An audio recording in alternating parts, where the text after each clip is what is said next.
أعوذ بالله من الشيطان الرجيم. بسم الله الرحمن الرحيم. الحمد لله رب العالمين بارئ الخلائق أجمعين. الحمد لله والصلاة على أهلها الصلاة والسلام على سيد الأنبياء والمرسلين العبد المؤيد الرسولنا المسدد المصطفى الأمجد الحبيب الأحمد النبي الأمي المكي المدني السراج المنير الكوكب الدري صاحب الوقار والسكينة المدفون بأرض مدينة سيدنا ونبينا وشفيع ذنوبنا طبيب قلوبنا وحبيب نفوسنا ومولانا أبي القاسم محمد المصطفى صلى الله عليه وسلم وأهل بيته الأطيبين الأطهرين الأنجبين المعصومين المظلومين ولعنة الله على أعدائهم ومنكري فضائلهم وغاصبي حقوقهم من جوم عداوتهم إلى الآن ومن الآن إلى قيام يوم الدين. أما بعد فقد قال حق سبحانه وتعالى في القرآن. بسم الله الرحمن الرحيم. والعصر إن الإنسان لفي خسر إلا الذين آمنوا وعملوا الصالحات وتواصوا بالحق وتواصوا بالصبر. صلوات بجی خاندان پاک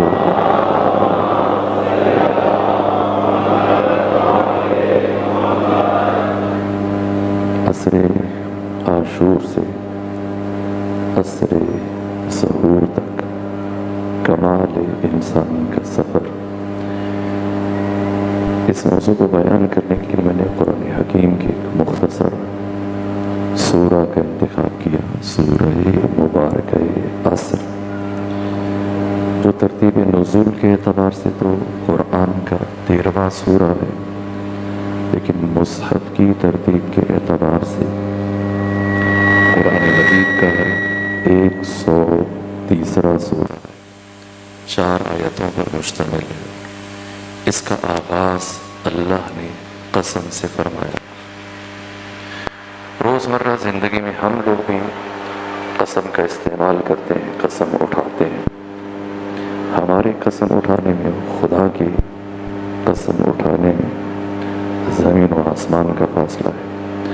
ہم اس لیے قسم اٹھاتے ہیں کہ مخاطب کو، جو فرد ہمارے سامنے ہے، اسے اپنی بات پر یقین دلوائیں، اور یا پھر عدالت میں اگر گواہ نہ ہو یا شواہد کمزور ہو تب بھی مدعی اپنی بات میں وزن پیدا کرنے کے لیے، خود کو سچا ثابت کرنے کے لیے قسم اٹھاتا ہے، اپنی عدالت کو ثابت کرنے کے لیے۔ لیکن پروردگار خود عدل ہے، خدا خود سند ہے، خدا بے نیاز ہے، کوئی اس کی بات پہ یقین کرے، کوئی اس کی بات پہ یقین نہ کرے۔ اللہ اپنی بات پر یقین دلوانے کے لیے قسم نہیں اٹھاتا ہے، بلکہ پروردگار اس حقیقت اور اس شے کی اہمیت کو بیان کرنے کے لیے قسم اٹھاتا ہے، اس کی حقیقت کو اجلا و روشن و آشکار کرنے کے لیے قسم اٹھاتا ہے۔ ہم قسم اٹھانے کے بعد اپنی بات کا آغاز کرتے ہیں، پروردگار جب قسم اٹھاتا ہے تو اپنی بات کا آغاز کرتا ہے۔ ایسا نہیں کہ قسم الگ ہے اور قسم کے بعد اب جو بیان کیا جانا ہے وہ الگ ہے، نہ، جب پروردگار قسم اٹھاتا ہے تو اسی قسم کے اندر وہ کہہ دیتا ہے کہ جو حق تعالیٰ کا مطلوب ہوتا ہے وہی مقصد ہے۔ قسم مقسم، یہ اس میں وحدت پائی جاتی ہے پروردگار کے ہاں۔ اور قرآن مجید کی قسموں میں سے سورہ مبارکہ عصر کے آغاز میں پروردگار نے عصر کی قسم اٹھائی ہے، دہر کی قسم نہیں اٹھائی، حین کی قسم نہیں اٹھائی، اجل کی قسم نہیں اٹھائی، امد کی قسم نہیں اٹھائی، وقت کی قسم نہیں اٹھائی، زمان کی قسم نہیں اٹھائی ہے، نہ عصر۔ باقی الفاظ بھی وقت کے لیے استعمال ہوتے ہیں، لیکن عصر میں دیگر الفاظ میں فرق ہے۔ جس طرح سے دہر جیسے قرآن مجید نے بیان کیا کہ حل اتی علی الانسان حین من الدہر لم یکن شیئا مذکورا، تو یہاں پر پروردگار دہر کا ذکر کر رہا ہے۔ اس نام سے قرآن مجید کا سورہ بھی ہے، سورہ انسان جسے ہم سورہ دہر بھی کہتے ہیں، سورہ حل اتی بھی کہتے ہیں، لیکن دہر میں سکون ہے، دہر میں ٹھہراؤ ہے، اور عصر میں شدت ہے، عصر میں اضطراب ہے، عصر میں تسلسل ہے۔ پروردگار جو قسم اٹھا رہے یہ بات کے مطلب کے ساتھ اس کی کمال ہم آہنگی پائی جاتی ہے۔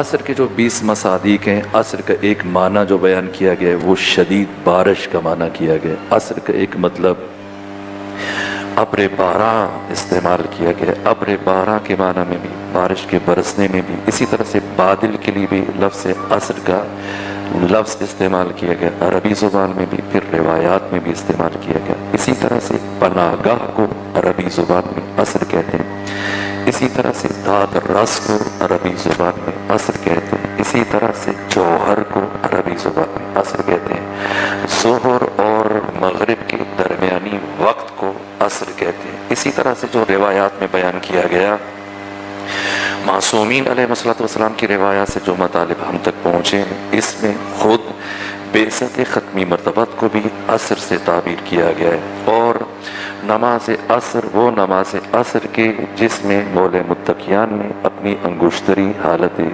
رکوع میں زکوٰۃ میں دی ہے، یہ بھی مولے متقیان عصر کی نماز ادا کر رہے تھے۔ اسی طرح سے عصر عاشور کی قسم اٹھائی جا رہی ہے۔ اسی طرح سے وہ وقت عصر جب میدان خم غدیر میں علی ابن ابی طالب علیہ السلام اور آپ کے بیٹوں کی ولایت کا اعلان کیا گیا، اس عصر کو بھی روایات میں بیان کیا گیا۔ اسی طرح سے عصر ظہور کو بھی بیان کیا گیا۔ ایسا نہیں کہ ان میں فرق ہے، یہ الگ معنی ہے، وہ الگ معنی ہے، یہ الگ معنی ہے، نہ، سب کا جوہر ایک ہے، قدر مشترک ایک ہے۔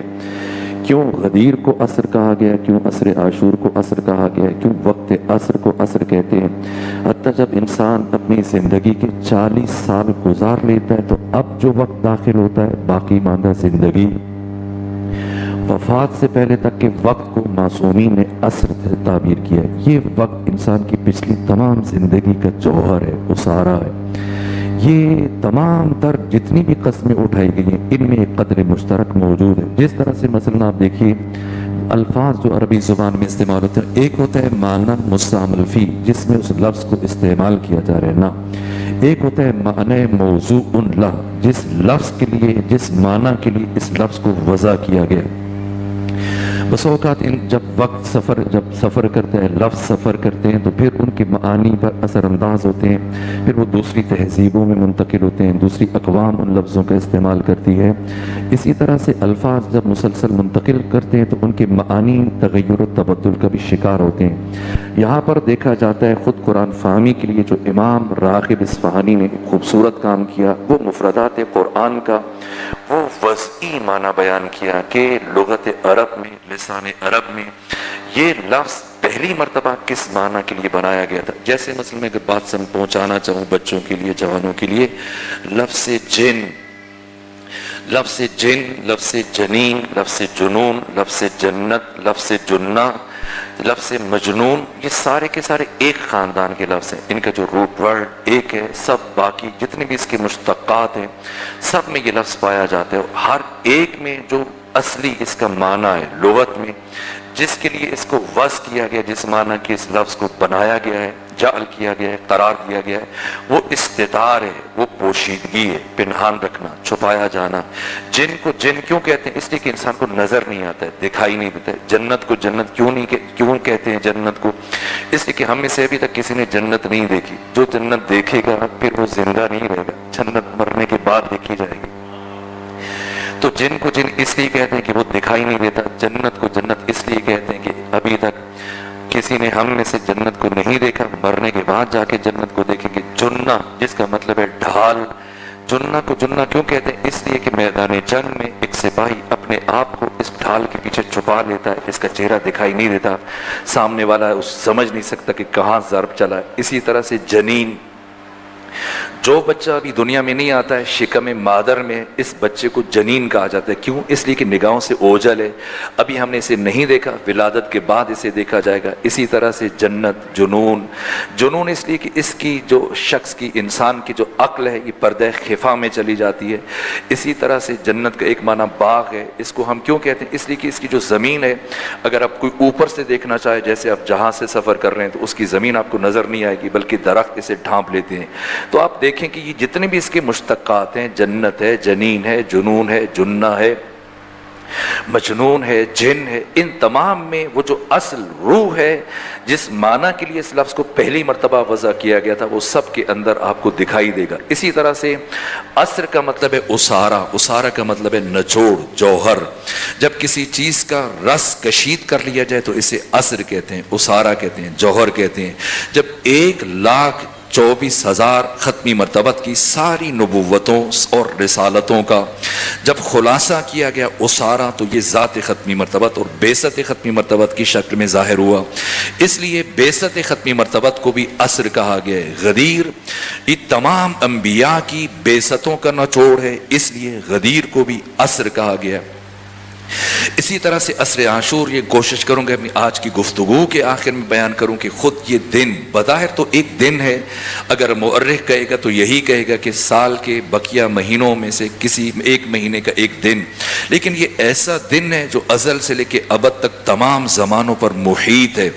اس دن کی پروردگار قسم اٹھا رہا ہے۔ یہ عصر، اس سے مراد کیا ہے؟ یہ گفتگو کے آخری حصے میں کوشش کروں گا کہ ہم وہاں تک پہنچنے میں کامیاب ہو جائیں۔ اسی طرح سے عصر ظہور امام زمانہ، جو بشریت کا ایک آخری مرحلہ ہے، جہاں پر پوری انسانیت کا نچوڑ پیش کر دیا جائے گا، اور پھر آخری مرتبہ کمال انسانی اپنی تمام تر بالغی اور رشد اور تعالی کے مدارج طے کرتا ہو۔ اسی طرح سے قرآن حکیم کو بھی عصر کہا گیا ہے۔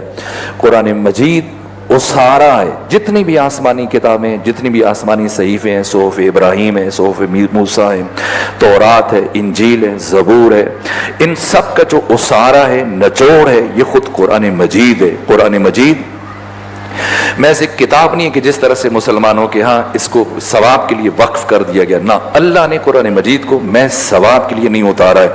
ثواب کے حصول کے لیے ہمارے پاس ہزاروں کام ہیں، یہ چند جملے رک کر میں عظمت قرآن سے متعلق، اس لیے کہ خود یہ اس موضوع کا براہ راست رکن اور حصہ ہے، اور خود پہلا مرحلہ جو عصر سے مراد اور عصر کا بارز ترین مصداق، خود جیسے کہ معصومین علیہ السلام نے بیان کیا، قرآن، یہ قرآن کیا ہے؟ قرآن محض کتاب ثواب نہیں ہے، محض کتاب تلاوت نہیں۔ اللہ نے صرف پڑھنے کے لیے، تلاوت کے لیے، ثواب کے لیے قرآن مجید کو نازل نہیں کیا۔ ثواب کے حصول کے لیے ہمارے پاس کتنے ذرائع ہیں، مثلا اگر کوئی پیاسے کو پانی پلا دے ثواب مل جائے گا، بھوکے کو کھانا کھلا دے ثواب مل جائے گا، راستے سے کنکر پتھر ہٹا دے ثواب مل جائے گا، اسی طرح سے کسی کی فقیر کی مدد کر دے اس کو ثواب مل جائے گا۔ قرآن محض کتاب ثواب نہیں ہے، قرآن نصاب انسانیت کا نام ہے، قرآن منشور انسانیت کا نام ہے۔ نصاب انسانیت یہ محض ایک لفظ نہیں ہے، قرآن نظام زندگی ہے، قرآن منشور حیات ہے، قرآن نصاب زندگی ہے۔ یہ بات جو اکثر آپ میری زبان سے سنتے ہیں، یہ اتنا اہم جملہ ہے کہ اس کو مزید بھی میں اگر کبھی موقع ملے گا، جب پروردگار نے توفیق دی، میں تکرار کرتا رہوں گا، اور وہ یہ کہ ہم انسان پیدا نہیں ہوئے بلکہ ہم انسان بننے کے لیے پیدا ہوئے۔ سوال ابھی جو ہمیں انسان کہا جاتا ہے یہ مجازن انسان کہا جاتا ہے، جس طرح سے ہم بہت سارے کام مجازن انجام دیتے ہیں۔ جیسے طب کا ایک طالب علم ہے، آپ نے اپنے بیٹے کو، بھتیجے کو میڈیکل کالج میں داخلہ دلوایا، 6 مہینے سال پڑھنے کے بعد جب وہ گھر میں آیا تو آپ نے اسے ڈاکٹر کہنا شروع کر دیا۔ ابھی تو ڈاکٹر نہیں بنا، ابھی تو شروعات ہیں، اس کے باوجود آپ اسے ڈاکٹر کہہ رہے ہیں۔ کیوں کہہ رہے ہیں؟ مجازن۔ کوئی آپ سے یہ بھی نہیں کہتا کہ آپ جھوٹ کیوں کہہ رہے ہیں، نہ، اسے جھوٹ نہیں کہا جاتا، یہ مجاز ہے۔ یعنی یہ جس راستے پہ چلا ہے اگر چلتا رہا تو ایک دن یہ ڈاکٹر بننے میں کامیاب ہو جائے گا، اسی لیے ہم اس کو ڈاکٹر کہہ رہے ہیں۔ اسی طرح سے اور بہت ساری مثالیں، مثلا ایک دینی طالب علم ہے، مدرسے میں گیا، 6 مہینے سال کے بعد جب پلٹا تو آپ نے اسے مولانا کہنا شروع کر دیا۔ ابھی تو عالم نہیں بنا ہے، ایک طالب علم میں شروعات ہے، لیکن آپ اسے عالم کہنا شروع ہو گئے، مولانا کہنا شروع ہو گئے۔ یہ مجاز ہے، یعنی جس راستے پہ چلا ہے۔ انسان کو جو انسان کہا جاتا ہے، ہم خود کو انسان سمجھتے ہیں، یہ دوسرے کو انسان کہتے ہیں، یہ مجازن ہے۔ کیوں؟ اس لیے کہ ہم میں اللہ نے حقیقی معنی میں انسان بننے کی صلاحیت رکھی ہے، استعداد رکھی ہے، صلاحیت اور قابلیت رکھی ہے۔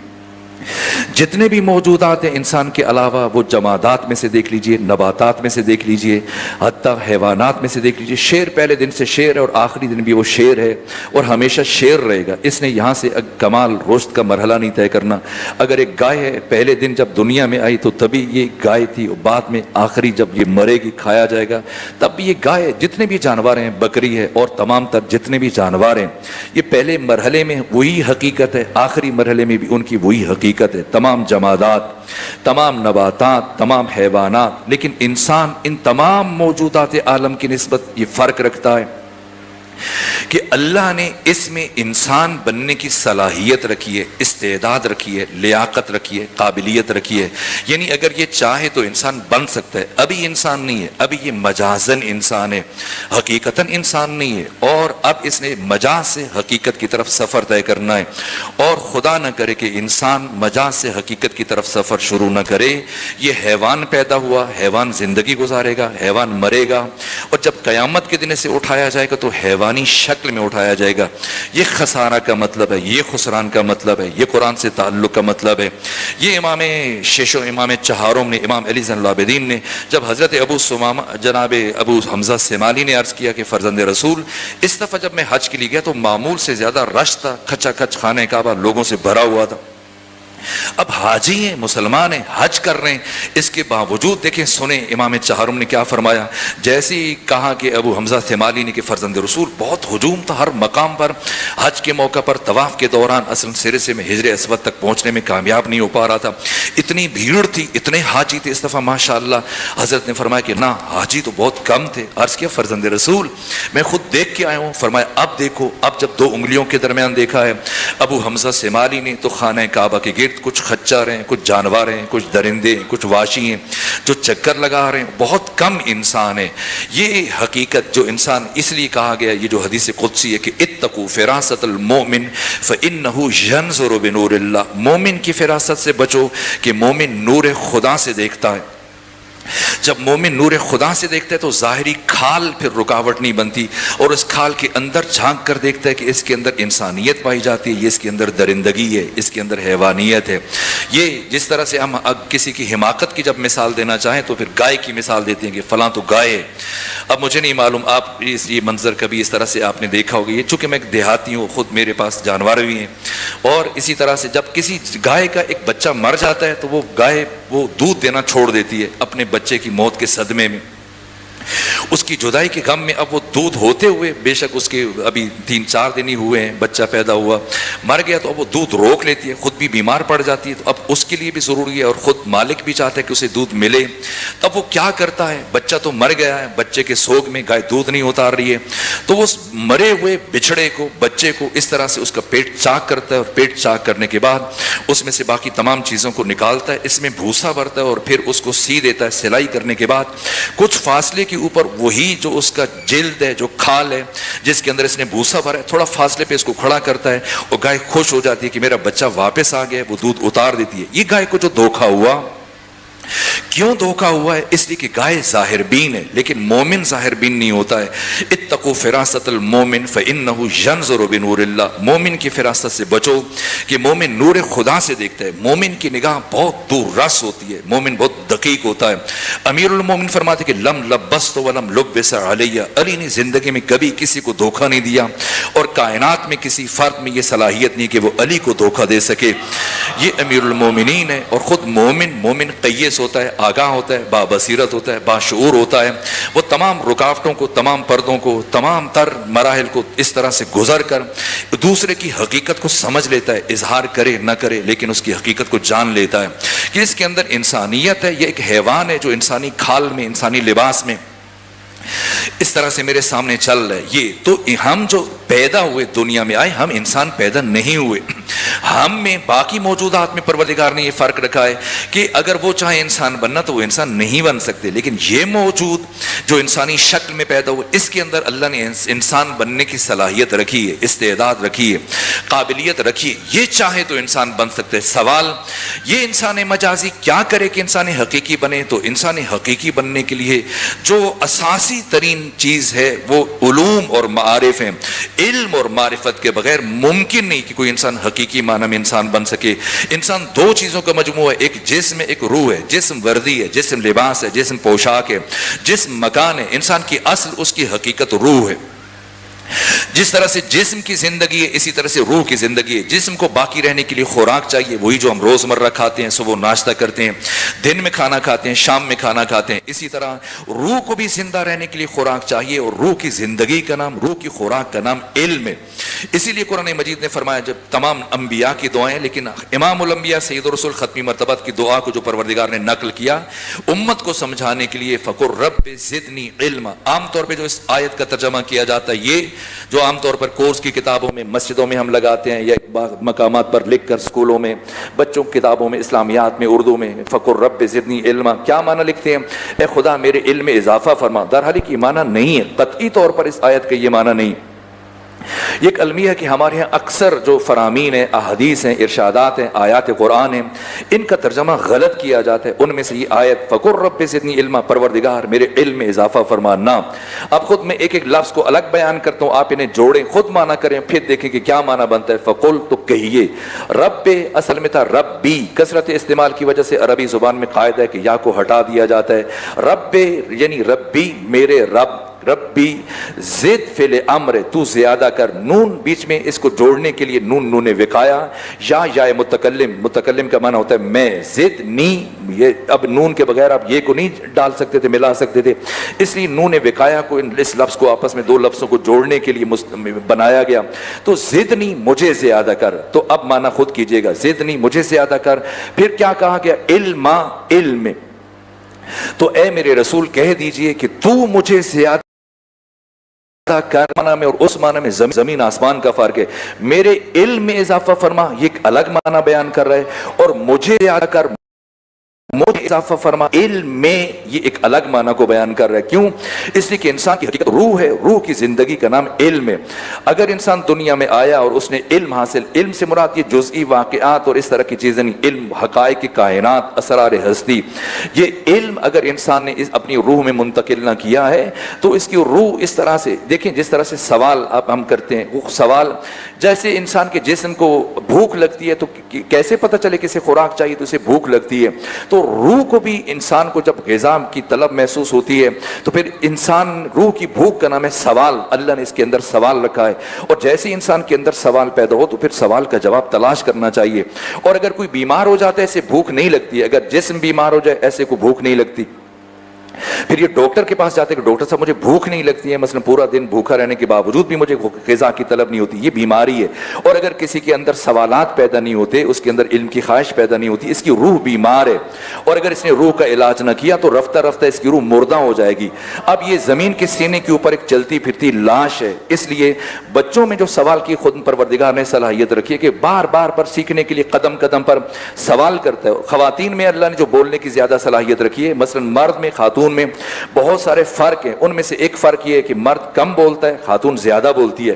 کیا کم بولنا چاہیے یا زیادہ بولنا چاہیے ایک الگ بات ہے، لیکن مرد زیادہ بولنا چاہیے، تب بھی نہیں بول سکتا چونکہ تھک جاتا ہے، چڑ جاتا ہے، غصے میں آ جاتا ہے۔ بہت کم مرد ہیں جن کو زیادہ بولنے کے لیے عادت ہوگی، لیکن اکثر مرد کم بولتے ہیں، لیکن ایک خاتون مسلسل بولتی ہے، گھنٹوں تک بولتی ہے، اور اس کے باوجود تھکتی بھی نہیں ہے۔ کیوں؟ یہ بری بات ہے؟ نہ، یہ اچھی بات ہے اگر اس کا مصرف صحیح کیا جائے۔ اللہ نے خاتون میں زیادہ بولنے کی صلاحیت رکھی ہے، مرد میں کم بولنے کی صلاحیت رکھی ہے۔ ہر ایک سے قدرت نے جو کام لینا ہوتا ہے اسی حساب سے پروردگار اس میں صلاحیت رکھتا ہے۔ مثلا دیکھ لیں آپ کے سامنے یہ چھوٹے بچے ہیں، جو بچے بڑے ہو گئے، جوان ہو گئے، آپ بچپن سے لے کے اب تک کا دیکھیں کہ آپ کیسے کھلونوں سے کھیلتے تھے۔ مثلا کوئی گاڑی سے کھیلتا ہے، کوئی پستول خریدتا ہے، کوئی بندوق خریدتا تھا، جب بھی رقم ملتی تھی عید کے موقع موقع پر سال کے بقیہ دنوں میں تو اگر کوئی پوچھے باپ چچا تایا کوئی بڑا پوچھے تو کیا چاہیے، کہیں گے آپ پسٹل لا کے دے دیجئے، گاڑی لا کے دیجئے، ریموٹ والی گاڑی لا دیجئے، فلاں چیز لا دیجئے، اسی سے کھیلے گا۔ اگر کبھی کسی نے گڑیا، آپ کبھی بھی نہیں کھیلے ہوں گے، بچہ گڑیا سے نہیں کھیلتا، لیکن اس کے برخلاف اگر بچی کو دیکھا جائے تو اسے اگر آپ پوچھیں گے تو وہ کس چیز کی فرمائش کرتی ہے، وہ گڑیا کی فرمائش کرتی ہے۔ حتیٰ اگر کوئی بڑا اسے گاڑی لا دے وہ رکھ لے گی، لیکن لینے کے بعد ایک سائڈ پہ رکھ دے گی، پستول دے گی کو ایک طرف رکھ دے گی، بندوق دے دے ایک طرف رکھ دے گی، کوئی بھی دوسرا کھلونا دیں بچی کو ایک طرف رکھ دے گی، لیکن اگر آپ گڑیا کو دیں گے تو پھر دن بھر اس کے ساتھ کھیلتی رہے گی، پھر ایک گڈے کے ساتھ اس کی شادی کرے گی، اس کو نہلائے گی، لباس تبدیل کرے گی۔ کیا ہے؟ چونکہ اس نے مستقبل میں ماں بننا ہے تو پروردگار نے جو کام اس سے بعد میں لینا ہے پہلے دن سے وہ صلاحیت اس کے اندر رکھی ہے۔ اسی طرح سے پروردگار قدرت جو کام اس نے مستقبل میں لینا ہوتا ہے پہلے دن سے وہ صلاحیت اس کے اندر رکھ دیتا ہے۔ تو جو خاتون میں اللہ نے زیادہ بولنے کی صلاحیت رکھی ہے وہ اسی لیے آپ دیکھیں کہ جتنے بھی متمدن مہذب مثقف معاشرے ہیں، آپ چلے جائیے یورپ میں چلے جائیے اور دنیا کے باشعور معاشروں میں چلے جائیے، وہاں پر جو پرائمری سطح کی جو تعلیم ہے، ابتدائی سطح کی تعلیم ہے، وہاں پر مرد کو پابندی ہے، مرد نہیں پڑھا سکتا ہے۔ انتظامی امور میں ٹھیک ہے مرد لے کے چلے گا، لیکن استاد کے لیے وہاں پر خواتین کو منتخب کیا جاتا ہے چھوٹے بچوں کو پڑھانے کے لیے۔ کیوں؟ اس لیے کہ مرد کے اندر برداشت نہیں ہوتی ہے۔ اگر آپ مجھ جیسا کوئی نالائق اور کنزین طالب علم چلا جائے تو اس کو اگر الف سکھانا پڑ جائے، گنتی سکھانا پڑ جائے، ABC سکھانا پڑ جائے، تو اب اگر مرد سکھانے والا ہوگا 5 دفعہ سکھائے گا، 10 دفعہ اگر سمجھ نہیں آ رہی 20 دفعہ 30 دفعہ، بالآخر اس کا پیمانہ سب لبریز ہو جائے گا، اور گنتی سکھاتے سکھاتے الف بے سکھاتے سکھاتے ABC سے اس کو سکھاتے سکھاتے اس کی گردن مڑو کے وہیں پھینک دے گا، اس لیے کہ اس کے اندر برداشت کم رکھی گئی ہے۔ لیکن خاتون کو پروردگار نے حساس پیدا کیا، نرم دل پیدا کیا، برابر کئی دن تک اگر ایک مطلب سمجھانا پڑے تو وہ سمجھائے گی، تھکے گی نہیں۔ اسی طرح سے اللہ نے خاتون میں زیادہ بولنے کی صلاحیت رکھی ہے۔ کیوں؟ اس لیے کہ بچے کی فطرت ہے، اس لیے کہ اب بچے کو سکھانے کے مرحلے میں پروردگار نے اس کی روح تک یہ غذا پہنچانی ہے، تو اب جیسے اس کائنات میں آ کے کھولتا ہے تو اس میں تجسس بڑھتا ہے، حس کنجکاوی بڑھتا ہے، اور جیسے وہ بولنا شروع کرتا ہے تو سوالات کا سلسلہ شروع کرتا ہے۔ جب بازار میں چلا جائے جو نئی چیز دیکھے گا فوراً پوچھے گا یہ کیا یہ کیا یہ کیا ہے، باپ اس کو جھڑک دے گا، ڈانٹ دے گا۔ اس لیے اللہ نے ماں میں یہ صلاحیت رکھی ہے۔ تربیت کرنا بنیادی طور پر ماں کی ذمہ داری ہے۔ ماں اس کائنات کا حساس ترین لطیف ترین وجود ہے، اور تربیت انسان کی ذمہ داری اللہ نے ماں کو سونپی ہے۔ لیکن تربیت اولاد یعنی تربیت انسان، اور انسان کی تربیت کے لیے خود انسان ہونا شرط ہے، کوئی حیوان کسی انسان کی تربیت نہیں کر سکتا۔ اس لیے ہر خاتون ماں بننے کی صلاحیت نہیں رکھتی۔ اسی لیے پیغمبر گرامی اسلام نے صحابہ سے فرمایا میرے صحابہ مزولہ سے بچو۔ کسی نے عرض کیا یا رسول اللہ مزولہ سے کیا مراد ہے؟ فرمایا ایسا خوبصورت حسین پھول جو دیکھنے میں تو بہت اچھا نظر آتا ہے لیکن اس کے عناصر ترکیبیہ ناپاک ہیں، یہ کسی گندگی کے ڈھیر کے اوپر پروان چڑھا ہے۔ کا عرض کیا یا رسول اللہ آپ کیا کہنا چاہ رہے ہیں؟ کہ ایسی خاتون کہ جس کی جو دیکھنے میں تو بہت خوبصورت ہے لیکن اس کی پرورش کسی ناشائستہ خاندان میں ہوئی ہے کہ یہ تمہاری اولاد کے لیے ایک اچھی ماں بننے کی صلاحیت نہیں رکھتی ہے۔ وہ تمام تر خصوصیات ہونی چاہیے خاتون میں، چونکہ اس نے ایک نسل کو لے کے چلنا ہے، قیامت تک آپ کی نسل اس خاتون سے چلے گی، اس میں یہ ساری صلاحیتیں ہونی چاہیے۔ اچھی ایک مچھی ماں بننے کے لیے تاکہ جیسے ہی بچہ کوئی سوال کرتا ہے اس کے ذہن میں کوئی سوال پیدا ہوتا ہے وہ زبان پر لائے، تو ایسا نہ ہو کہ وہ موبائل سیل میں الجھی ہوئی ہے کسی اور کے ساتھ۔ اللہ نے یہ صلاحیت اس لیے نہیں دی ہے کہ وہ دوسروں کے ساتھ فضول لغویات باتیں کرتے ہوئے فضول تبصرے کرتے ہوئے ادھر ادھر سوشل میڈیا پر، نہ، اللہ نے یہ صلاحیت اس کے اندر اس لیے رکھی ہے تاکہ اپنی نسل کی تربیت کرے، اپنی اولاد کی تربیت کرے۔ جیسے ہی بچہ پوچھے اس کو تسلی بخش اطمینان بخش جواب دے، تدریجاً اس کے علم میں اضافہ ہوتا چلا جائے تاکہ اس کی روح پنپتی رہے۔ یہ اسی لیے اللہ نے یہ جو پیغمبر اسلام نے فرمایا کہ جنت ماں کے قدموں کے نیچے ہے، اس کا یہ مطلب ہے کہ یہ ماں جنت ہر ماں کے قدموں کے نیچے نہیں ہے، جنت صرف ان ماؤں کے قدموں کے نیچے جو اپنی اولاد کو جنتی بنانے کی صلاحیت رکھتی ہیں۔ ورنہ بہت ساری مائیں اپنی نسلوں کو مسلسل جہنم کی طرف لے کر جا رہی ہیں۔ اسی طرح سے بچہ ہے، اس کو طلب ہے، وہ چاہتا ہے کہ اس کو سکھایا جائے، اس کے سوالوں کا جواب دیا جائے، لیکن اس نے ٹی وی کھول کے بیٹھی ہوئی ہے یا کسی کے اوپر فون کے اوپر لگی ہوئی ہے یا کسی کو میسج کر رہی ہے، اسی طرح سے ادھر اپنے میک اپ میں اپنے دیگر کاموں میں اپنی متاع حیات اپنی زندگی کو صرف کر رہی ہے، اور جس بنیادی مقصد کے لیے پروردگار نے یہ ساری اس میں صلاحیتیں رکھی ہیں اسے نظر انداز کر رہی ہے۔ تو یہ جو سوال ہے یہ انسان کی روح میں کیوں پیدا ہوتا ہے؟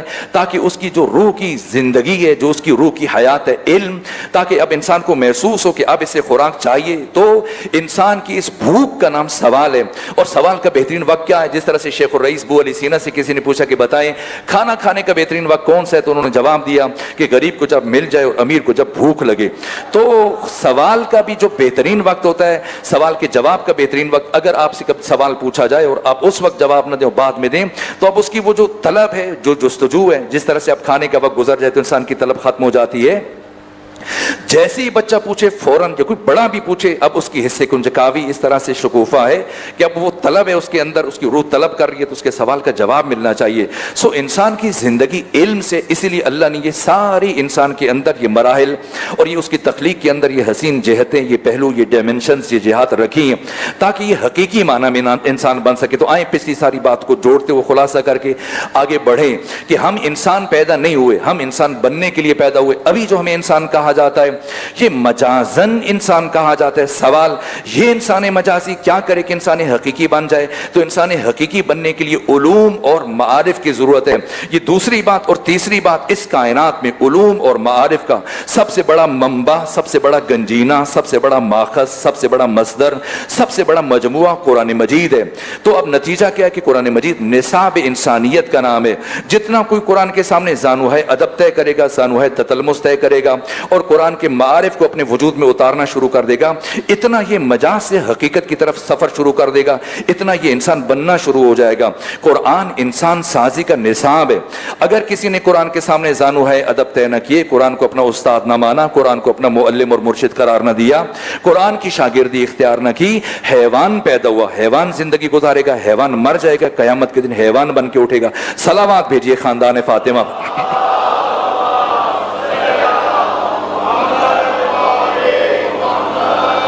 یہ قرآن اللہ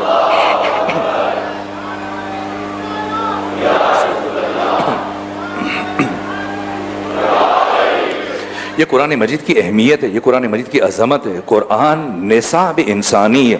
قرآن کی بارگاہ میں حاضر ہونا, اسی لیے معصوم نے فرمایا یہ عصر کا ایک مصداق قرآن ہے. اور انسان مجاز سے حقیقت کا سفر تب کر سکتا ہے جب قرآن کی شاگردی اختیار کرے, قرآن کو اپنا معلم مانے, قرآن کو اپنا مرشد مانے. قرآن ایسی چیز نہیں ہے کہ جس کو انسان اس طرح سے ثواب کے لیے وقف کر دے, مردوں کے لیے وقف کر دے.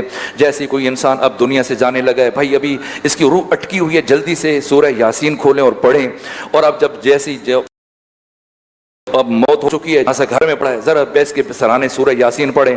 کل تدفین کرنی ہے مردہ کے سرہانے بیٹھ کر سورہ یاسین پڑھیں. پھر مرا, دوسرے دن لوگ آنا شروع ہوئے, قرآن پڑھ رہے ہیں, تیسرے دن سورہ پڑھی جا رہی ہے. اسی طرح سے پھر جمعرات کے دن, چیلوم کے دن برسی آ رہی ہے مرحوم کی. جیسے ہی مرتا ہے فوراً قرآن کھل جاتا ہے. جب تک زندہ رہا تب قرآن کہاں تھا؟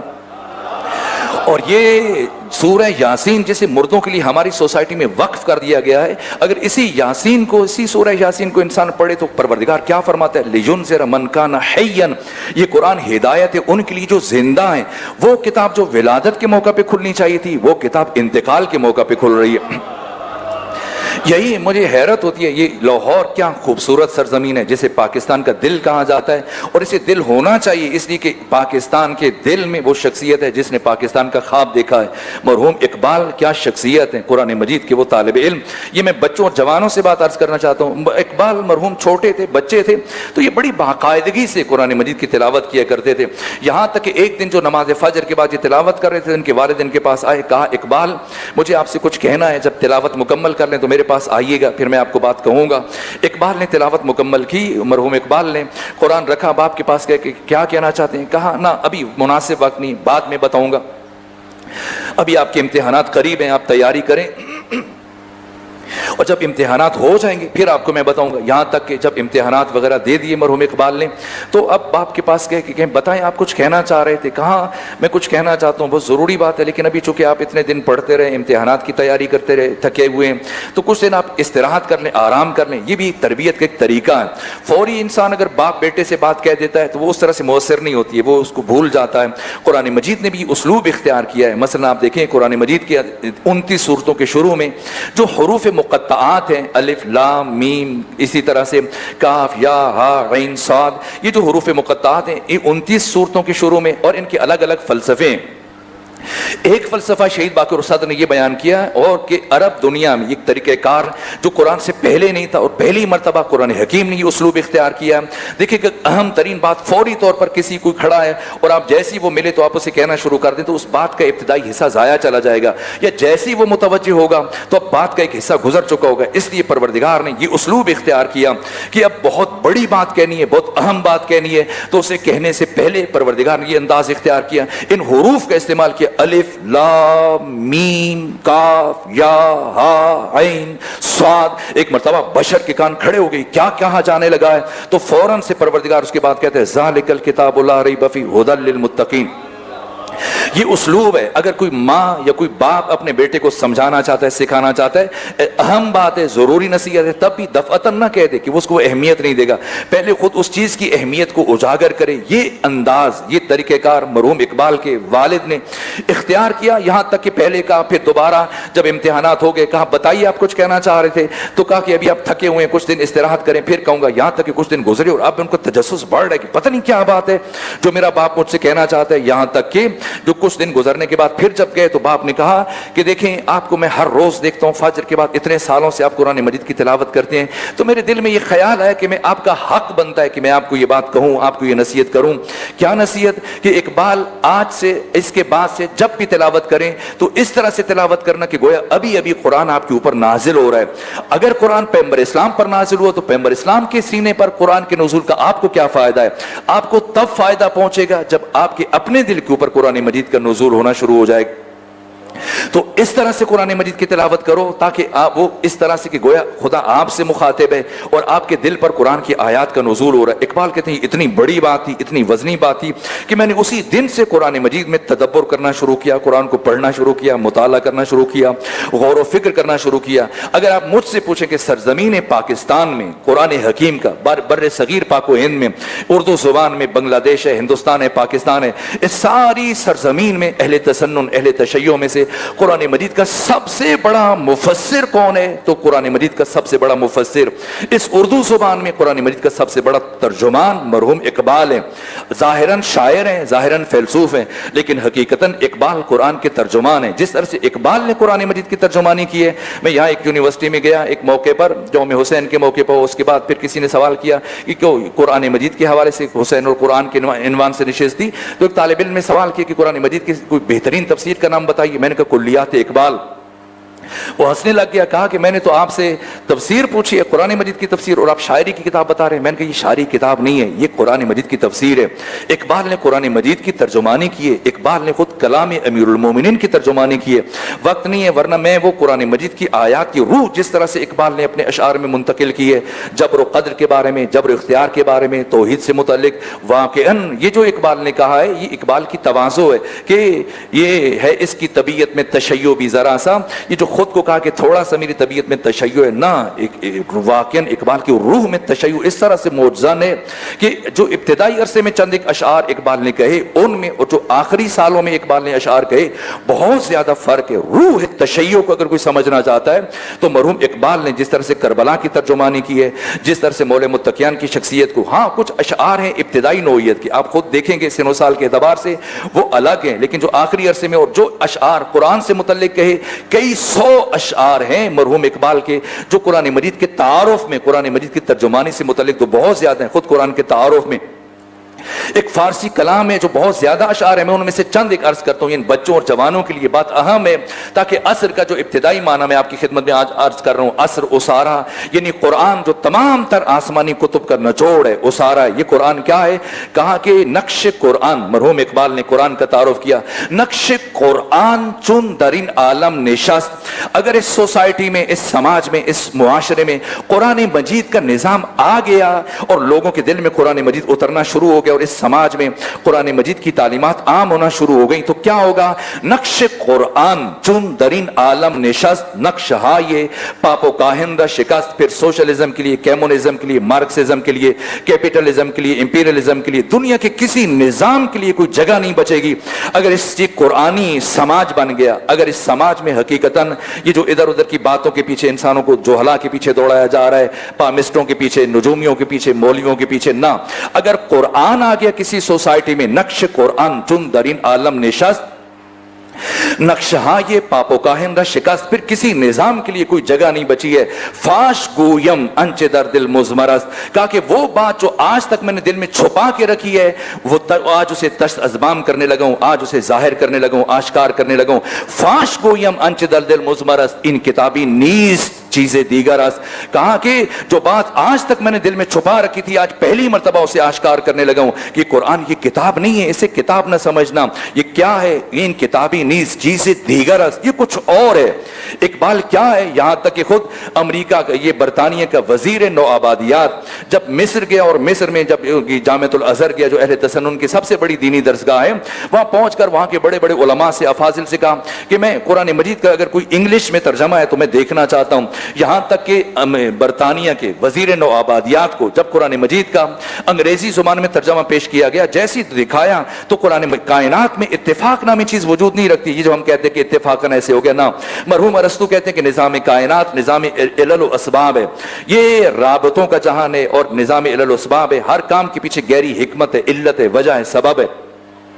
اتفاق نامی چیز کائنات میں وجود نہیں رکھتی ہے. تو جیسے ہی ایک یہ گئے لائبریری میں اور چل کے کہا کہ مجھے قرآن کا کوئی انگریزی ترجمہ دکھائیں، تو وزیر نوآبادیات برطانیہ نے جیسی قرآن کھولا تو پہلی جو آیت سامنے نمودار ہوئی ہے ان ھذا القرآن یہدی للتی ہی اقوم، جیسے یہ آیت آئی تو فوراً ایک مرتبہ کپ کپی طاری ہو گئی اور اتنا گھبرایا وزیر نوآبادیات برطانیہ کے قرآن اس کے ہاتھ سے چھوٹا اور بے ساختہ اس کی زبان سے یہ جملہ جاری ہو گیا. کہا کہ یہ تو بات کرتا ہے، یہ تو بولتا ہے، یہ تو گفتگو کرتا ہے، یہ قرآن ہے. ان کتابی نیز چیزیں دیگر است. اور فوراً جب وہ پلٹ کر گیا واپس برطانیہ میں گیا تو لندن کے ایوان میں وزیر نوآبادیات برطانیہ نے کھڑے ہو کر یہ خطاب کیا جو آن دی ریکارڈ موجود ہے، آپ دیکھ سکتے ہیں، سرچ کر سکتے ہیں سوشل میڈیا پر. اس نے بھرے ایوان میں کھڑے ہو کر تقریر کی اور تقریر میں یہ جملے کہے کہ اگر تم مسلم اقوام کو اپنا غلام اور محکوم بنانا چاہتے ہو تو کبھی نہیں بنا پاؤ گے مگر تب جب ان کے سینوں سے اس قرآن اس کتاب کی عقیدت کو چھین لینے میں کامیاب ہو جاؤ. اور اس کے بعد یہ جملہ کہا کہ جہاں تک مسلمانوں کے دلوں سے اس قرآن کی عقیدت کو دور کرنے کا مسئلہ ہے تو یہ مشکل کام ہے، یہ ہم نہیں کر پائیں گے. لیکن جہاں تک مسلمانوں کو اس کتاب پر عمل کرنے سے باز رکھنے کا مسئلہ ہے تو اس کے لیے ہم کوشش کر رہے ہیں اور ہم ضرور اس میں کامیاب ہو جائیں گے.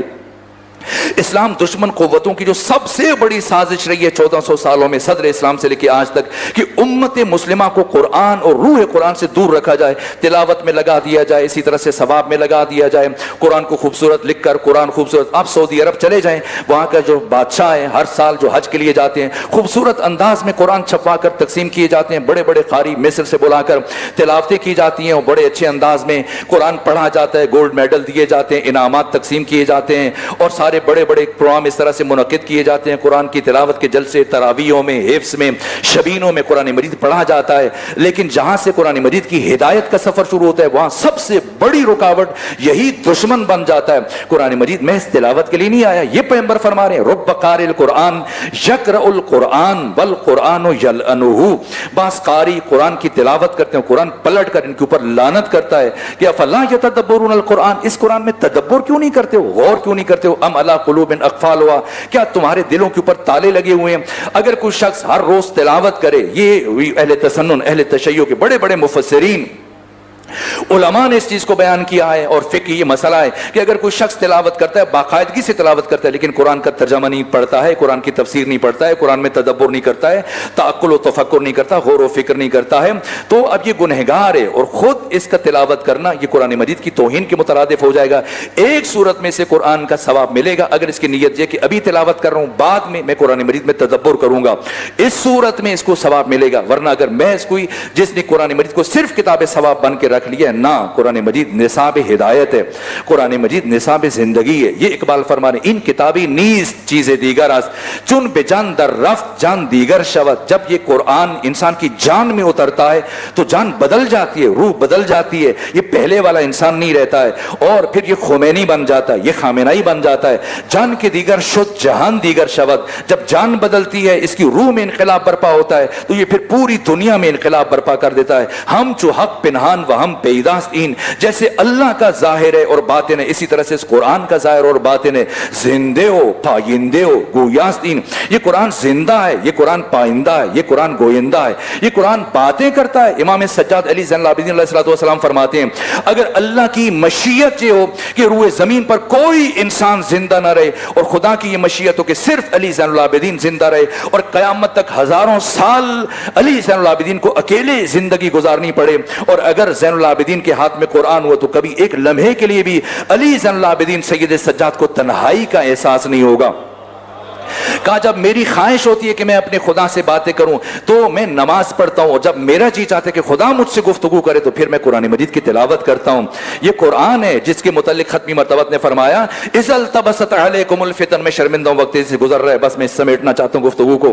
اہم ترین مطالب تھے جنہیں میں آج بیان کرنا چاہ رہا تھا لیکن کوشش کروں کہ کل عرض کر دیے جائیں. وقت بہت تیزی سے گزر رہا ہے, شرمندہ ہوں اور بہت شرمندہ ہوں کہ بہت کم چیزیں بیان کر پاتا ہوں, اور اسی لیے میں بس اوقات تیزی میں بیان کر رہا ہوتا ہوں تاکہ زیادہ مطالب بیان کیے جا سکیں, اور شاید بعض افراد کے لیے تھوڑی دقت بھی ہو جاتی کتنا تیز سے نہیں بولنا چاہیے, لیکن آپ اس کو میری مجبوری سمجھتے ہوئے میرے عذر کو قبول کریں گے. یہ ختمی مرتبت نے فرمایا امت کو اذا التبست, اور قیامت کے دن رسول اللہ شکوہ کریں گے. اور یہ کوئی حدیث نہیں ہے بخاری کی کہ شیعہ کہیں یہ تو ضعیف ہے, اور نہ اصول کافی کی حدیث ہے کہ سنی کہیں یہ ضعیف ہے, نہ قرآن مجید کی آیت ہے.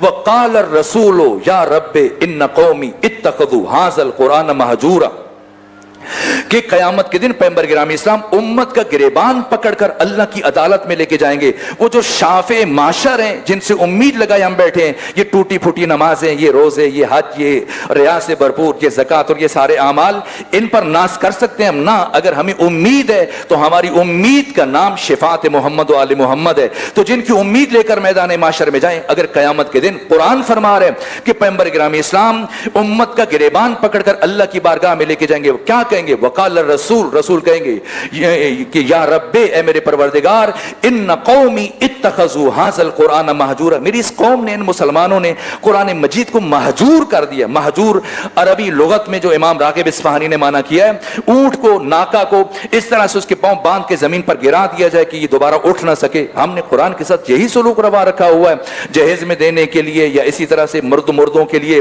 یا عرسوں پر پڑھنے کے لیے یا کسی تقریب میں شروع میں چند آیتیں پڑھنے کے لیے نہ. قرآن نصاب زندگی ہے. کیا فرمایا ختمی مرتبت نے؟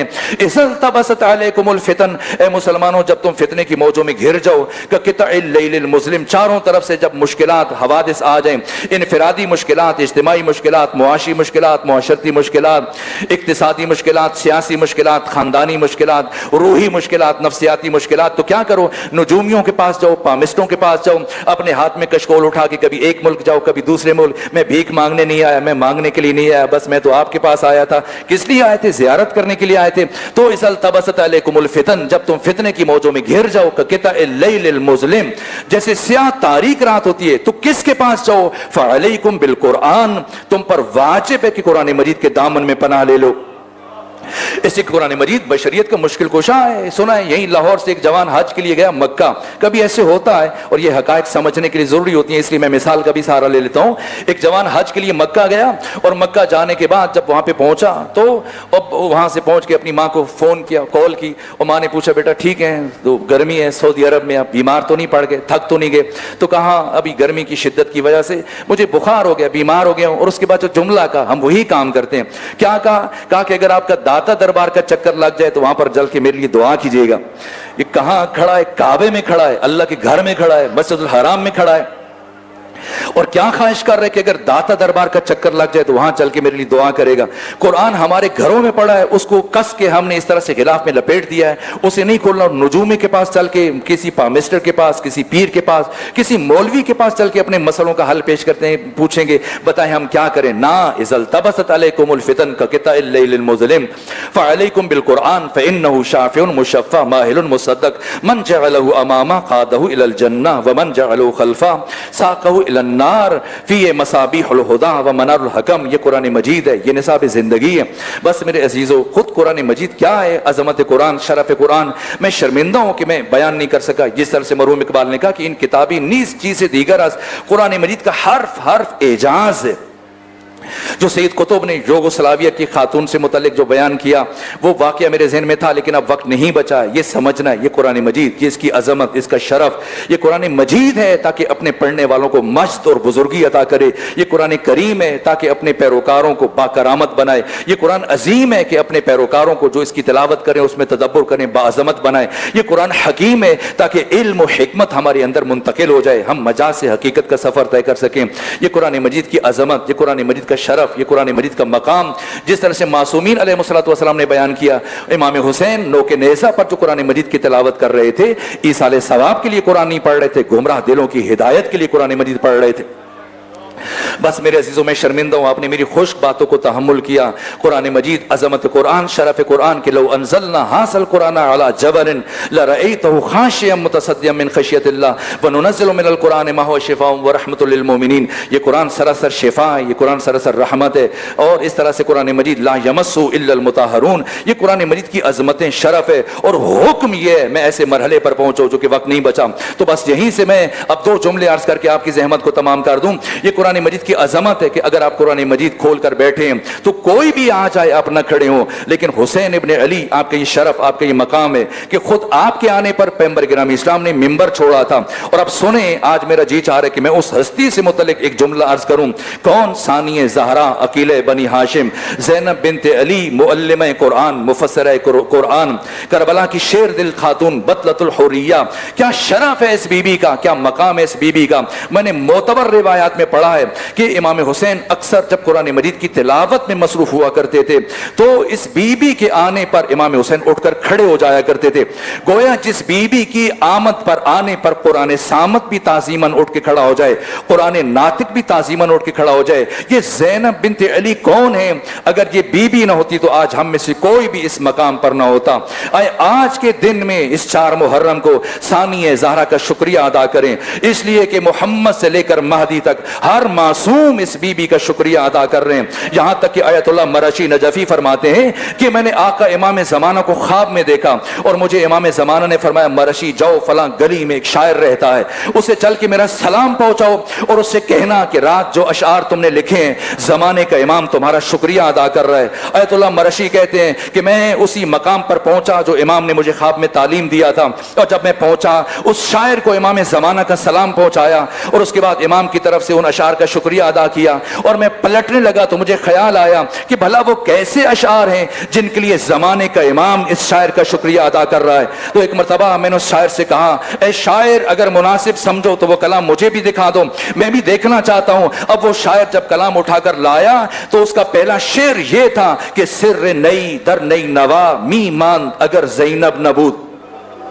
کربلا در کربلا می ماند اگر زینب نبود، کربلا کربلا ہی میں رہ جاتی اگر زینب بنت علی نہ ہوتی. 1,24,000 انبیاء کی محنتوں کو بچایا حسین ابن علی نے. حسین کی محنت کو کس نے بچایا؟ زینب بنت علی نے. کتنی محبت ہے زینب بنت علی کو حسین ابن علی سے، کون سمجھ سکتا ہے، کون جان سکتا ہے. یہاں تک کہ جب اس بی بی کا عقد ہوا ہے اور دوسرے تیسرے دن بنو ہاشم کی خواتین جب گئی ہیں بی بی سے ملاقات کے لیے اور بنو ہاشم کی بزرگ خواتین نے سوال کیا، بی بی آپ کا جناب عبداللہ بن جعفر کے گھر دل لگ گیا، خوش ہیں، کسی چیز کی کمی تو نہیں ہے؟ کہاں خوش ہوں، کسی چیز کی کمی نہیں ہے، بس ایک چیز کی کمی ہے. سب نے تعجب سے پوچھا، عبداللہ بن جعفر مدینے کے متمول ترین فرد ہیں، وہ کون سی چیز ہے جو عبداللہ کے گھر میں نہیں ہے؟ سب نے حیرت سے پوچھا، بی بی کیا چیز ہے جو عبداللہ کے گھر میں نہیں؟ فرمایا مجھے اس گھر میں میرا بھائی حسین نظر نہیں آیا. کتنی محبت ہے ثانیہ زہرا کو آقا حسین ابن علی سے کہ سن رکھا تھا اپنے آباؤ سے، اجداد سے کہ روز عاشور حضرت کی شہادت ہو جائے گی. اس لیے میں نے پڑھا ہے کہ شب عاشور یہ بی بی 19 مرتبہ بے ہوش ہوئی، یہ سوچ کر کہ کل کے بعد دوبارہ اپنے حسین جیسے بھائی کو نہیں دیکھ پاؤں گی. اور بار بار امام حسین خواہر گرامی کو ہوش میں لاتے تھے. یہ محبت ہے. اور پھر اس محبت کا مظہر ہے جب ثانیہ زہرا نے اپنے دونوں بیٹوں کو اپنے بھائی حسین ابن علی پر قربان کیا. کسے قربان کیا؟ ساری رات شب عاشور میں ثانیہ زہرا اپنے فرزندان اون و محمد کو آمادہ کرتی رہی ہیں، آراستہ کرتی رہی ہیں اور بتاتی رہی ہیں کہ کل جب قربانیوں کا سلسلہ شروع ہو تو آپ نے قاسم سے پہلے، علی اکبر سے پہلے، اپنے سب عزیزوں سے پہلے آپ نے چاہ کر خود کو اپنے ماموں حسین ابن علی پر قربان کرنا ہے۔ اور اگر کل آپ کو جنگ کرتے ہوئے کوشش کرنا کہ عمر ابن سعد تک پہنچنے میں کامیاب ہو جاؤ، اپنے بابا کے، اپنے ماموں کے دشمن تک پہنچنے میں، اور اس کا سر تن سے جدا کر دو۔ اور بیٹا جنگ کرتے ہوئے اگر آپ کو دریائے فرات تک پہنچنے کا موقع مل جائے تو خبردار پانی نہ پیجیے گا، اس لیے کہ آپ کے ماموں حسین کے بچے پیاسے ہیں۔ بس روز عاشور آیا اور صبح سے کئی مرتبہ ثانیہ زہرا نے جیسے جیسے اون محمد کے چہروں پر نگاہ پڑتی، کہا بیٹا ابھی تک آپ زندہ ہیں، اب شہادت کے لیے نہیں گئے؟ تو دونوں بیٹے پلٹ کر ماں سے کہتے ہیں اماں جب بھی ماموں کے پاس جاتے ہیں اجازت طلب کرنے کے لیے تو وہ یہی کہتے ہیں اون محمد تم میری بہن زینب کی نشانی، میں تمہیں کیسے روانہ کر دوں؟ یہاں تک کہ ثانیہ زہرا خود تشریف لے کر گئیں، کہا بھائی حسین میرے ان دو بچوں کو خدا کے راستے میں قبول کیجئے۔ اب وہ مرحلہ جیسے اجازت ملی ہے، جناب اون کو خود آقا حسین نے سوار کیا، جناب محمد کو حضرت ابو الفضل عباس نے تیار کیا، آمادہ کیا، اور دونوں بھائی گئے۔ وقت نہیں بچا میں تفصیل کے ساتھ شاید نہ بیان کر سکوں، چند جملے عرض کروں۔ دونوں بھائی گئے اور چلتے ہوئے دونوں بھائیوں نے طے کیا کہ میں میمنہ کی طرف سے دشمن کے لشکر پہ حملہ کروں گا، تو میسرہ کی طرف سے دشمن کے لشکر پہ حملہ کرنا، اور ہم دونوں حملہ کرتے ہوئے قلب لشکر تک پہنچنے کی کوشش کریں گے جہاں عمر ابن سعد کھڑا ہے، اور ہم عمر سعد کو قتل کرنے کی کوشش کریں گے، یہاں تک کہ دونوں بھائی اس طرح سے اگرچہ سن وہ نہیں ہے لیکن ابو الفضل عباس کے شاگرد ہیں، جعفر طیار کے پوتے ہیں، علی ابن ابی طالب کے نواسے ہیں۔ جب جنگ کر رہے تھے تو کشتوں کے پشتے اس طرح سے الٹتے ہوئے آگے بڑھتے چلے جا رہے تھے، یہاں تک کہ وہ مرحلہ آیا کہ دونوں بھائی جو دریائے فرات کے کنارے تک پہنچے لیکن پانی نہیں پیا، اور پھر پلٹ کر ایک مرتبہ عمر ابن سعد نے اعلان کیا یہ علی کے نواسے ہیں، یہ جعفر طیار جیسے شجاع انسان کے پوتے ہیں، یوں کوئی یہ ٹکڑوں کی شکل میں ان کے مقابلے میں نہ جائے، دستے جمی سب مل کر حملہ کرو۔ ایک مرتبہ مختلف اکناف سے سپاہی پلٹے اور ہر ایک جس کے ہاتھ میں جو ہتھیار تھا، نیزے چل رہے تھے، برچیاں چل رہی تھیں، تیر چل رہے تھے، تلواریں چل رہی تھیں، جن کے ہاتھوں میں گھڑے ہوئے پتھر تھے، ان دو نوجوانوں پر وہ مختلف اکناف سے پتھر مارے جا رہے تھے، یہاں تک ایک شکی آگے بڑھا اور آگے بڑھ کر اس نے پشت سے جناب اون کے سر اقدس کے اوپر گرز مارا، اور ایک دوسرا شکی آگے بڑھا، اس نے آگے بڑھ کر جناب محمد کے سر اقدس پر تلوار سے وار کیا۔ جس طرح سے آپ قرآن کو تلاوت کے لیے کھولتے ہیں اور اسی طرح سے جناب محمد کا سر شگافتہ ہوا ہے، اسی لمحے محمد کی شہادت ہوئی ہے۔ جناب اون میں رمق حیات باقی تھی، جیسے ہی آواز بلند کی ہے امو ہماری مدد کو آئیے، امو ہمارا سلام قبول کیجئے۔ ایک مرتبہ حسین ابن علی اپنے بھائی ابو الفضل عباس کے ہمراہ گھوڑوں کو ایڑ لگائیے، اون و محمد کی لاشوں پر پہنچے ہیں، جناب حسین جناب اون کی لاش پر پہنچے، ابھی رمق حیات باقی تھی۔ ایک مرتبہ کہنے لگے امو جان رات ماں نے ہمیں وصیت کی تھی، رات ماں نے ہمیں تاکید کی تھی کہ اگر دریائے فرات تک پہنچنے میں کامیاب ہو جاؤ تو خبردار پانی نہ پیجیے گا، تو ہماری ماں جناب زینب کو بتا دیجیے گا۔ ہم دونوں بھائیوں نے پانی کو ہاتھ نہیں لگایا، پانی کو ہاتھ نہیں لگایا۔ جیسے ہی جناب اون و محمد کے لاشیں پہنچے، روز عاشور جس شہید کا لاشا مقتل سے آتا تھا، جیسے ہی خیام میں لاشا پہنچتا تھا، ثانیہ زہرا سب سے پہلے پہنچنے والی بی بی ثانیہ زہرا اس لاشے کا استقبال کرتی تھی۔ لیکن جب اون و محمد کی لاشیں آئی ہیں، یہ پہلا مرحلہ، ثانیہ زہرا نہیں آئی ہیں، یہاں تک کہ جب فضا نے اطلاع دی ہے بی بی کا سر سجدے میں مسلسل پروردگار کا شکر ادا کر رہی ہیں، یہاں تک کہ جب آپ کو اٹھا کے لایا گیا آنکھ میں اشک نہیں ہے۔ ایک مرتبہ دونوں بھائیوں کی لاشوں کے درمیان بیٹھی ہیں، ایک ہاتھ اون کے سینے پر رکھا، ایک ہاتھ محمد کے سینے پہ رکھا، کہا اون و محمد تم تو چلے گئے، بتاؤ اب میں اپنے حسین جیسے بھائی پر کسے قربان کروں؟ عاشور کا دن گزر گیا، یہاں تک کہ 11 محرم کو یہ کاروان چلا ہے، لیکن پلٹ کر اون و محمد کی لاشوں پر نہیں گئی ہیں، بس ایک مرتبہ دور سے دیکھا، آنکھیں بند کی، کہا اون و محمد خدا حافظ۔ اس کے بعد پھر شام میں جب رہائی ملی ہے، شہداء کے سر لائے گئے، سب شہیدوں پر گریہ کیا۔ جیسے ہی اون و محمد کے سر آئے، بی بی نے گریہ نہیں کیا، بچوں کا نام نہیں لیا، شام کے خاتون نے کہا ہے شاید ان بچوں کی ماں مر گئی ہے۔ کسی نے کہا یہ بیٹھی ہے ماں، تو کہا گریا کیوں نہیں کر رہی ہیں؟ کہا میں علی کی بیٹی ہوں، جب میں رائے خدا میں صدقہ دے دیتی ہوں، میں نے ان بھائیوں کو، دونوں بچوں کو اپنے بھائی حسین پر قربان کر دیا، شام میں گریا نہیں کیا، جہاں تک کہ پلٹ کر اپنے نانا رسول اللہ کی قبر پر آئیں۔ اس سے پہلے کربلا گئی ہیں، اس کے بعد پھر پلٹ کر نانا کی قبر پر آئی ہیں، اور جیسے ہی قبر پر آئیں ایک مرتبہ فرمایا سید سجاد ان لوگوں سے کہو مسجد نبوی سے باہر چلے جائیں، مجھے تنہائی میں اپنے نانا سے کچھ باتیں کرنی ہے۔ یہاں تک کہ جیسی خلوت ہوئی ایک مرتبہ چلتے ہوئے آئی ہیں، اور آنے کے بعد ایک مرتبہ ایک خون آلود قمیص امام جناب پیغمبر کے روزے پر پھیلائی، قبر پر پھیلائی، کہا یہ آپ کے بیٹے حسین کا لباس ہے۔ آپ کے بیٹے حسین کو 3 دن کا بھوکا اور پیاسا شہید کر دیا گیا، اور اس کے بعد بی بی گریا کرنے لگی، کچھ کہنا چاہتی ہے نہیں کہا جا رہا، یہاں تک کہ بی بی نے آہستہ آہستہ اپنے بازوؤں سے آستینیں الٹنا شروع کی اور کہا نانا جان یہ جو نشان دیکھ رہے ہیں یہ رسیوں کے نشان ہیں، آپ کی بیٹی کو کربلا سے کوفہ سے شام تک رسیوں میں باندھ کے لایا گیا، اور اس کے بعد جو جملہ کہا وہ قیامت کا جملہ ہے، کہا نانا جان اگر میں دکھا سکتی آپ کو اپنی پشت دکھاتی،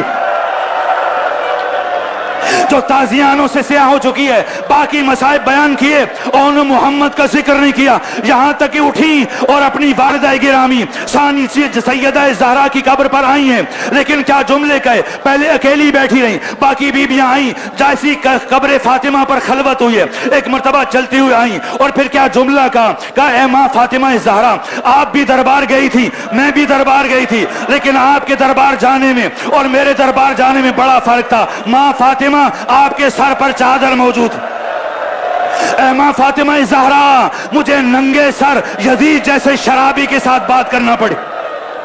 بس آخری جملہ میرے عزیزو، یہاں پر بھی اون محمد کا ذکر نہیں کیا، ایک مرتبہ گھر داخل ہوئی ہیں، اور جیسے ہی گھر داخل ہوئی ہیں عبداللہ بن جعفر سے ملاقات ہوئی ہے، اب تک خود گریا اپنا روک کے رکھا ہوا تھا، بالآخر ماں ہے اپنے اون محمد سے محبت کرنے والی، جیسے اس حجرے میں داخل ہوئی جس میں اون محمد آرام کیا کرتے تھے، 2 جائے نمازوں پر نگاہ پڑی، جہاں کھڑے ہو کر اون محمد نماز پڑھا کرتے تھے، آگے بڑھی جائے نمازوں کو سینے سے لگایا،